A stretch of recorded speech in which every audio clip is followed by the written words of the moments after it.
동굴 다이빙은 분명히 위험하지만 20분짜리 간단한 다이빙이 잘못되면 올라온 결과가 구조팀 전체를 놀라게 할 것입니다.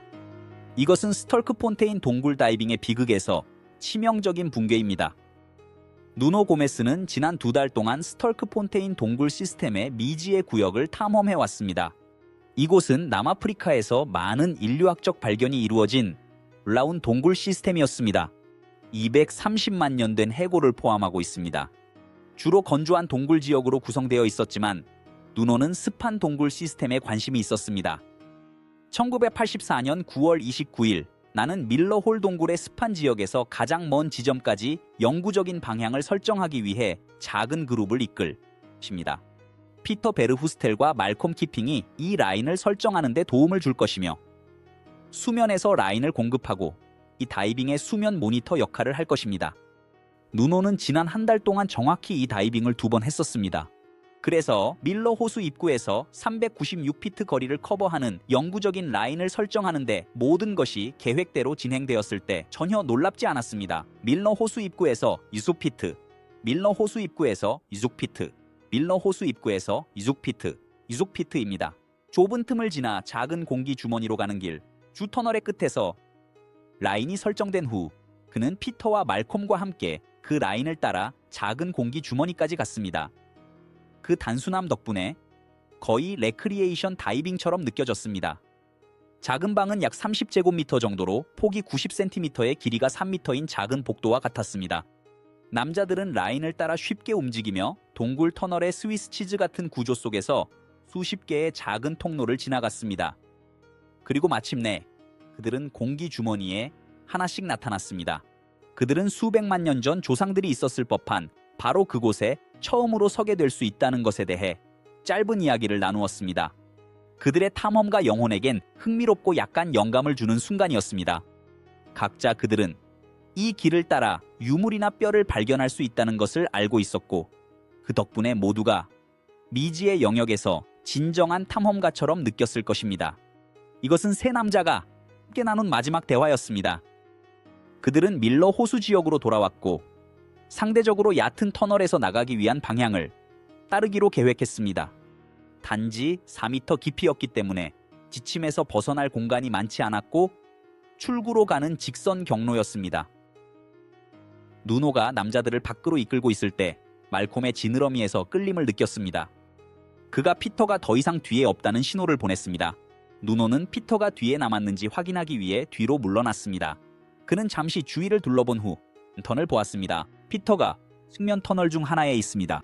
누노는 정말로 짜증이 났지만 그 너머에 무엇이 있는지 빠르게 확인하고 싶은 저항할 수 없는 충동은 이해할 수 있었습니다.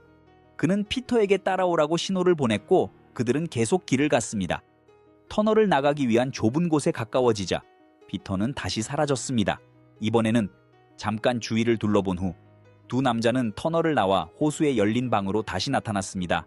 그들은 피터가 우연히 다른 출구 터널을 이용했는지 확인하고 싶었지만 이에 흔적은 없었습니다. 누노와 말콤은 돌아서서 안내줄을 따라 다시 터널로 들어갔습니다. 누노는 측면 터널과 자신이 아는 지역으로부터 멀리 탐험하며 피터의 빛 신호를 찾으려고 했지만 이번에는 아무것도 없었습니다. 다음 4시간 동안 누노와 말콤은 길과 주요 호수를 따라 이리저리 돌아다니며 피터를 찾으려고 했습니다.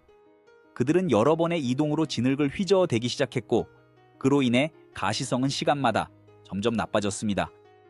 그들은 걱정했지만 피터가 아마도 그 많은 측면 통로의 끝에 있는 여러 공기 주머니 중 하나에서 기다리고 있을 것이라고 여전히 확신하고 있었습니다. 그들은 어떤 것인지 알아내기만 하면 됐습니다. 모든 공기 탱크를 다 사용한 후 그들은 늦은 오후에 도움을 요청했습니다. 소방서 다이버들이 나갔지만 동굴 다이빙 경험 부족으로 동굴에 들어갈 수 없었습니다. 누노는 또한 몇 주 전에 같은 터널에서 함께 있었던 동료 다이버인 크레이그 스티븐슨에게 전화했습니다. 누노와 크레이그는 새로운 공기 실린더를 사용해 다시 피터를 찾으려고 했습니다. 결국 경찰 다이버들이 밤에 나타나 수색을 인계받았습니다. 누노와 말콤은 지치고 저천증에 걸렸습니다. 그들은 이 다이빙을 오전 11시에 시작했고 지금은 오전 2시입니다. 흙탕물로 인해 가시성이 제로로 줄어들었습니다. 경찰은 밤 동안 수색을 중단했고 이제부터는 단순히 시신 회수 작업이 될 것이라는 확신을 가졌습니다. 피터는 이 주요 길 너머의 가능성에 대해 신이 났습니다. 세 남자가 돌아가는 여행을 시작했을 때는 자신의 시야 너머에 무엇이 있을지 빠르게 살펴보고 싶어 안달이 났습니다. 그는 큰 측면 터널 중 하나로 들어가서 자신의 랜턴으로 길을 비추며 얼마나 멀리 갈 수 있을지 알아보려고 했습니다. 누노가 그를 되돌리기 위해 지느러미를 잡았을 때 그가 하고 있는 일이 옳다는 것을 알았습니다. 고대 거주자가 있었을지도 모르는 동굴의 벽을 보는 것은 정말 흥미로웠고 깊은 곳에 새로운 호수 표면으로 이어질 수도 있었습니다. 하지만 추가 로프는 설치되지 않았고 그들은 안전을 위해 묶을 로프도 없었습니다. 피터는 신비로운 통로를 지나면서 그 매력에 너무 끌렸습니다.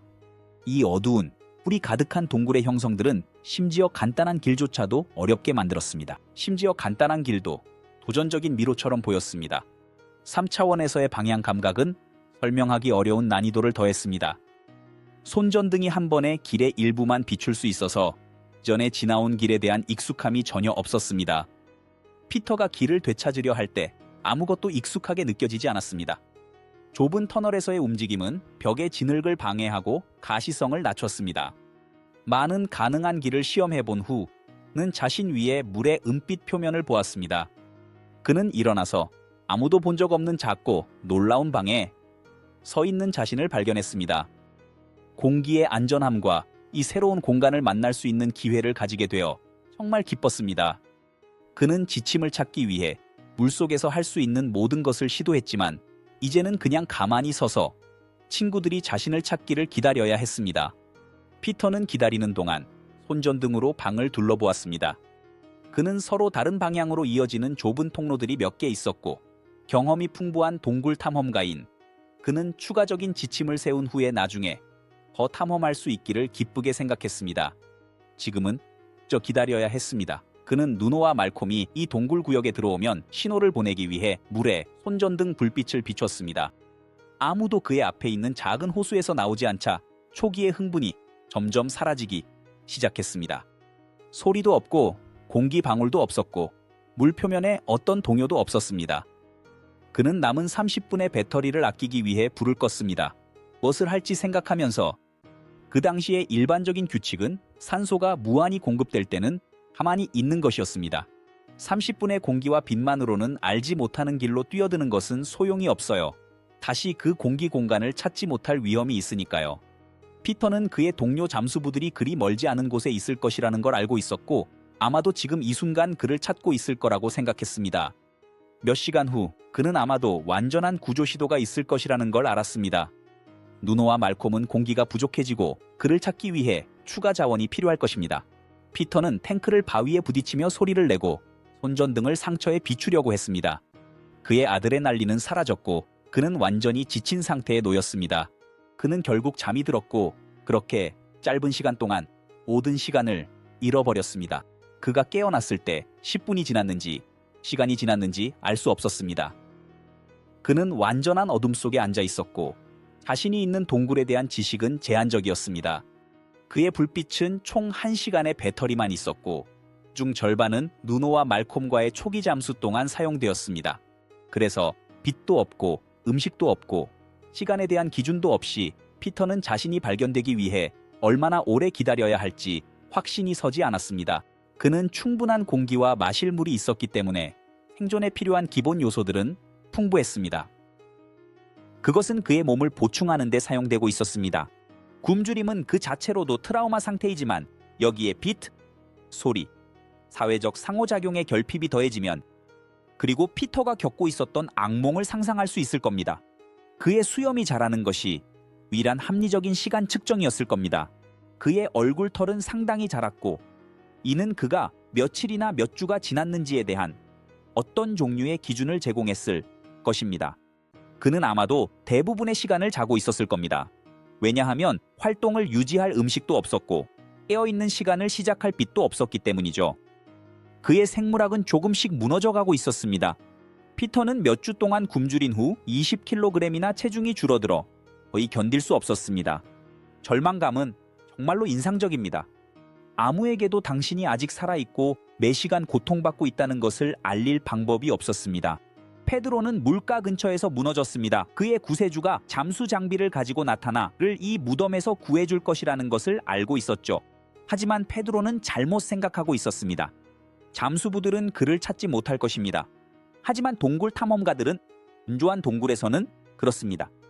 경찰은 주말 동안 6주 동안 계속 잠수했지만 결국 결과 없이 수색을 중단했습니다.